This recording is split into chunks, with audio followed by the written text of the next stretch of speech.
Hvad så alle sammen? Velkommen til vores video om folkedrab i Rwanda. Men hvad er årsagen til folkedrabet i Rwanda? Godt spørgsmål, Jack. Der skal vi tilbage til starten af 1900-tallet, da Belgien koloniserede Rwanda. De opdelte folkene i to kategorier, der var Hutuer og Tutsierne. Tutsierne endte med at få magten i Rwanda, fordi de mindede mest om de hvide mennesker, og derfor mente Belgien, at de var bedst egnede til at lede landet. Det har så op igennem årene foræret meget tumult og uenigheder mellem Hutu- og Tutsi-folkene, hvilket så også har været en af årsagerne til folkedrabet i Rwanda. Den 6. april 1994 sker der nemlig det, at både Rwandas præsident og fly bliver skudt ned på vej tilbage fra fredsforhandlinger med RPF. Man ved ikke, hvem der stod bag det, men der er indikatorer for, at det var Rwandas præsidents inderkreds, som stod for det. Dog en time efter flyet blev skudt ned, skete der nemlig det, at hutuerne slagtede og dræbte en masse opinionsledere og journalister og folk, som ikke gik med deres styre og var imod det. Projector incoming!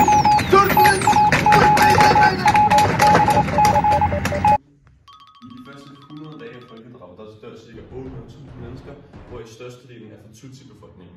Der dør også et par tusind fra Hutu. Det svarer til ca. 3/4 af landets Tutsi-befolkning, og mordene blev primært begået af Interahamwe, som var en Hutu-milits, og så bare politiet fra Rwanda. Men hvorfor deltog den almene befolkning også i folkemordet? Jo, det skal jeg svare dig på. Det ligger i, at den Hutu-militsen Interahamwe især brugte radioen til at føre hadkampagner mod Tutsi-folket.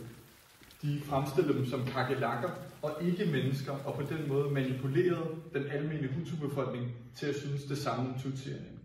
De opstillede en masse falske scenarier om, at Tutsierne ville slå alle Hutuerne ihjel og tage magten tilbage, ligesom det var, da belgierne var.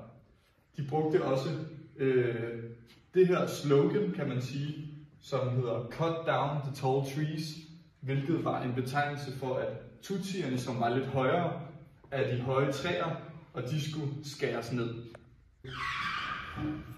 Grunden til, så mange tutsier kunne blive dræbt under folkedrabet i Rwanda, er på grund af systematikken bag folkedrabet. Igennem deres ID-kort blev befolkningen inddelt i forskellige befolkningsgrupper, og det blev meget tydeligt i deres ID-kort, hvilken befolkningsgruppe de tilhørte. Folk blev fanget i vejblokeder og prøvede at gemme sig i kirken, men det var ligegyldigt, de blev dræbt alligevel. Kvinder blev gruppevoldtaget, og derefter dræbt med machetter. Men hvad var FN's rolle? Selvom FN var til stede, så var de overhovedet ikke udrustet til at kunne håndtere et folkedrab. De manglede våben, de manglede mad, og de manglede vand. Derudover var der sådan en masse usikkerhed, og der var nogle nyheder, som der vagte bestyrelse sådan lidt omkring alt det her med sådan soldater til et lidt fremmed land.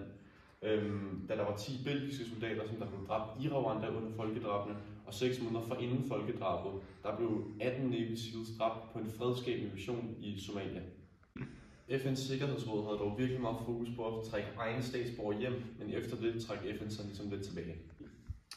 I maj 1994 tilbyder Frankrig så sin hjælp til Tutsierne. Tutsierne forholder sig dog en smule kritisk, fordi at Frankrig tidligere faktisk har hjulpet Hutuerne, både med at træne nogle af deres folk, men også at levere våben og assistance tilbage i starten af 1990'erne. Tutsierne ender dog med at takke ja til det her tilbud, og Frankrig hjælper med at redde tusinder af tutsier fra at blive dræbt.